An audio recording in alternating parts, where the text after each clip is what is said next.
What advice would you give to like a new filmmaker starting out? Don't wait to create. Like, you've got to just keep making stuff. Like, we all have the tools we need. We just need the discipline to do it. And so, my name is Nick Mosseri, and I am a film producer and entrepreneur. And Nick, can you tell us a little bit how you got into the film business and how your career started? Sure. So I grew up in the Pacific Northwest. I didn't know anyone in the movie business. Went to my undergraduate at Boston University, got a film degree, sort of ostensibly in the communications program. They didn't tell you how the business worked. And so I moved out to LA with no idea of how this business worked entirely. Went and bought a couple suits at the Men's Warehouse, was faxing resumes, and then ended up getting a job for a literary agent. It was the thing of Hollywood nightmares. He wanted me to buy drugs and forge signatures and all kinds of things that I didn't know how to do.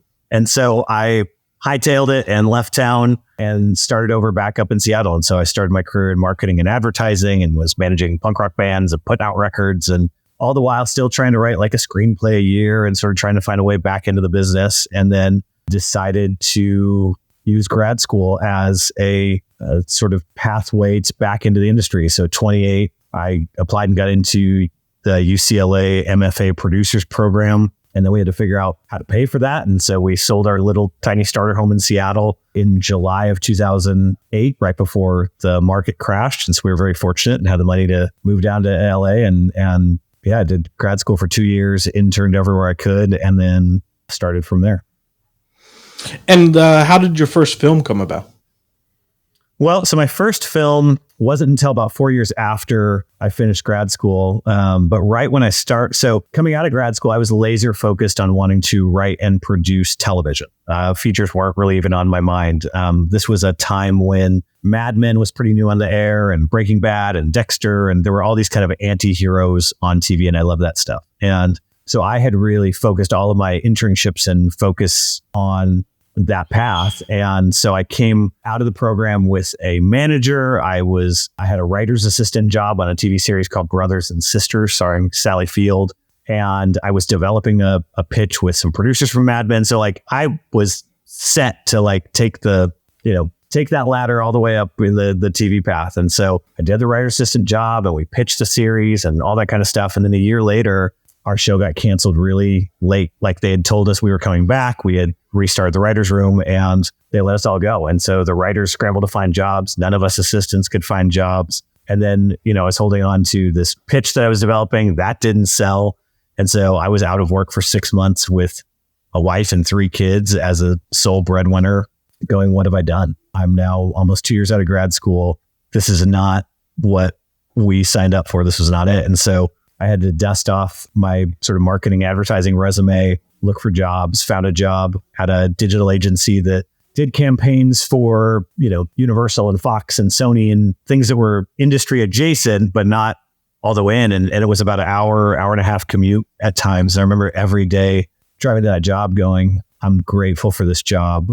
I do not want this job. And so then it was like figuring out like, where do I go from here? What do I do? And so a buddy of mine was a writer on a TV series. He had a feature film script that he said he would let me kind of run with as a producer, see if we could get it set up somewhere. And so it began this dual track of doing my 9 to 5 and being committed to that. And then on lunch breaks and coffee breaks and after hours, hustling the script and just trying to get my footing back. And so I found a production company that was interested. They wanted me to find a director. Went on this search, found this really cool commercial director, reached out to him, sent him the script. He was interested. We met, had lunch, and then it began this like a year of lunches with him of talking about this project, talking about his business. He ran a really successful commercial production company, was interested in the film business. And then it turned out that we were working in the same building, like we didn't even know it. And then so about a year later, I came to him with the proposal of like, hey, you want to get in the film business? Hire me as a development exec. Not going to cost you a lot. We'll see how it does, and we'll go from there. And so he gave me my first job as a development exec. And at that time, one of my classmates from grad school was developing a film with one of the directors that we went to grad school with, named Lily Amarpour. And so he asked if we wanted to get involved. And so we came on board for a little bit of financing and some help with marketing and post-production. And so in January of 2013, so about 3 years after grad school, started production on a film called A Girl Walks Home Alone at Night, which then we submitted and got into the Sundance Film Festival. So that was in January of 2014. And then the movie came out theatrically in spring of that year. And so it was this, kind of 4-year road to the first film, and then just a lot of different directions and building from there. And does, obviously getting into Sundance help move your career up? Yes and no. I mean, it legitimizes you. So when you can email people and say, "Oh, I'm a producer at a movie at Sundance," that suddenly, you've got a little more credibility and a track record. But in terms of like the next job, like I did, not in my case. And so for the next 2 years before I got my next film made, was still helping the company I was working for with commercials and productions. And Ben, who was the director that I'd met with, and he was a co-founder of this company, he had been directing, and I started producing with him this series of viral car videos called Gymkhana. So it's this guy, Ken Block, drifting around LA and Dubai and San Francisco and all these kind of crazy places. And these videos did hundreds of millions of YouTube views. And so because of that, in 2015, we were able to launch 2 companies, automotive YouTube channel called Donut Media, which we grew and eventually sold in 2021. And then Gen Pop, which was like a commercial film production company. And so we started that in 2015. And then in 2016, got my next movie made, which was called Deidre and Lainey Rob a Train, which was one of Netflix's first quote unquote independent films. Like, people forget that there was a time before Netflix made movies, and we were one of the first 12. And that film went to Sundance. So then being, a 2-time Sundance person seems like it would help, but also then like, it was just as hard to get the next movies made. And so a friend of mine had this idea for a film, what do we call it? A festival film finishing fund. So it was quite the alliteration. But basically, these films that get into Sundance or South by, they usually get their invitation right around Thanksgiving, and then they've got to scramble to finish their movies often. So it's like they need money for the condos in Park City, or they need music to, for the score or whatever. And so we came in, raised a little bit of money, and got involved with about a half dozen films. And so it was a way to get more credits and to help films get made. But then my next full film as a producer wasn't then until 2022, when we made a film for Amazon called Sitting in Bars with Cake that just came out this last September. And what made you kind of get through the days of like, losing your job and kind of keep you into staying in the film business and not just kind of going into marketing? Yeah. And I've lost it a couple times. So I lost it again in 2020. We amicably shut down Gen Pop. Just, there was just no commercial business going at that time. Thankfully, the Donut Media side continued to grow and stayed remote, but we weren't drawing a salary from that we had employees, and we're just making sure that everyone was taken care of there. And so summer of 2020, I was out of job again, going, and again, like I was dusting off the resume, film resume, marketing resume, all the things. And I got a call out of the blue from an old boss of mine up in Seattle who'd been a mentor to me, and he'd been working for Bill Gates for about a decade as essentially his creative director. And so he called and said, "Hey, Bill wants to do a podcast. Do you want to produce it?" I was like, "Well, sure, but I have not produced a podcast, so I wouldn't be the first call if I were you." And he's like, "Well, we trust you. You'll figure it out." And so I built this great team of podcast producers, and we did 6 episodes of Bill Gates and Rashida Jones Ask Big Questions. And so then that really kept my family afloat through the end of 2020. And then in 2021, again, there really weren't a lot of films getting made, and nothing that I was developing had traction. And so coming off this, pretty decent podcast credit, I reached out to some people I knew over at Nike, where my brother works, and said, "Hey, would you guys be interested in doing podcasts?" And they said, "Nope, not really, but we are looking for someone who knows how to do short form content for one of our fitness apps." I was like, "All right, well, I've got a weird background or resume. I'll jump in." And so I essentially became like the showrunner for one of their fitness apps for almost a year, and helped them kind of launch in new directions. And I think like I've never been afraid to do what I have to support my family, keep things afloat. And even if there are detours along the way, so like doing a year of working for Nike as a consultant was great. I still had time to develop projects that then got going the next year. And so, as a producer, I've just tried to be as nimble and as curious as possible. And then also just like, we've intentionally kept our overhead as a family really low the whole time, just so that we're not living beyond our means, and, that we can keep money in the bank account for rainy days. I mean, this last year with the strikes, like I haven't drawn a paycheck in 6 months, which is a nightmare. But at the same time, like we prepared for that storm, and not everyone can, and we get that. So like there's privilege that comes with that, but like you just have to be ready for anything.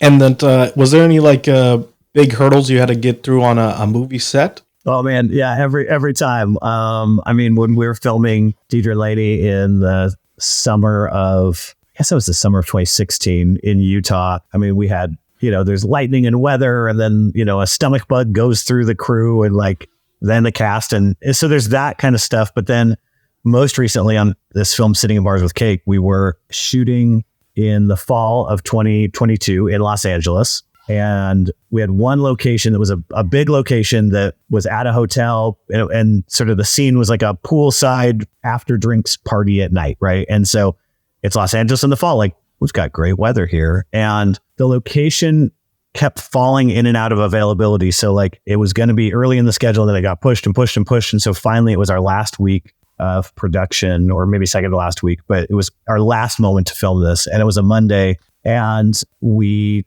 wake up to insane rainstorm in Los Angeles, just this freak rainstorm. And we're supposed to be shooting an outdoor pool party scene at a hotel that's a very expensive location. And so we film inside as much as we can in the morning. We break for lunch in the afternoon and come back and are just like, we just got to go for it. And, sure enough, the clouds parted and the rain stopped, and we filmed this scene. But, it's constantly just juggling, like, what are my contingencies? What else can we do? I mean, when you have people get sick or God forbid get hurt on set, like you just have to dodge and move and shuffle and shake and make the best of it. And I don't know if you're dealing with the distribution side of it, but how are you on movies you're doing? How are you dealing with distribution? Because I know a lot of people are, changing, doing independent distribution, not going through studios. How do you feel about that process? Yeah. So, I mean, I've been fortunate in that I've the last couple of movies that I was a capital P producer on were financed by Netflix the first time and Amazon the second time. But I'm in the middle of a movie right now that I've been developing for 2 years. I leave in a week to go to Arkansas for 10 weeks. So winter in Arkansas is going to be fascinating to film this movie that it's been like truly the most independent film. I mean, we went and sold off territories to different distributors and raised money through equity and through all kinds of things. And on the distribution front, we were very fortunate that we were able to find domestic distribution coming out of the Cannes Film Festival. And so we've got a great partner called Briarcliff. They're on board to release the film, hopefully theatrically later this year. And then we've got to sell the territories around the rest of the world, And so distribution is very tricky. I think the hardest thing is getting people to see your movie, because getting a movie distributed is not the hardest thing. Like you can get a movie onto, iTunes or, one of the rental sites or stores or whatever. But like getting people to see it and cut through the noise and clutter is so hard. And so, then you've got to really think about who's your cast? What is people's awareness of them? Do they use social media? Do they not use social media? And yeah, it's just doing whatever you can to make as much noise so that people will come check it out. And then hopefully word of mouth builds. And I mean, obviously your first films were through Netflix and Amazon, but having a marketing background, do you see the landscape changing, kind of how like the music industry changed? Meaning like I see a lot of people running ads for movies and getting very good return on investments from a lot of these platforms, from Tubi, different stuff like that. How do you kind of see that with having a marketing background? For sure. Yeah. I mean, look, I think it's all about finding that audience, and you don't have to spend a lot of money to utilize social media and other platforms to find a targeted audience. And then it's sort of reverse engineering and go, okay, what is my movie about and who is it for? We all want to believe that our movies are for everyone. It's a movie like Barbie or Oppenheimer that everyone can see and enjoy and, whatever. But especially with these more specialty films and independent films, I think you've got to know from the beginning who is that audience? What are they interested in? Where can we find them? And just being really smart in the way you use your dollars. Like you're probably not buying bus ads or putting up billboards. It's, maybe the movie's got a sports angle. So, what niche of the internet or YouTube channel or TikTok or whatever are people excited about this that you can partner with? And my last question is just, what advice would you give to like a new filmmaker starting out?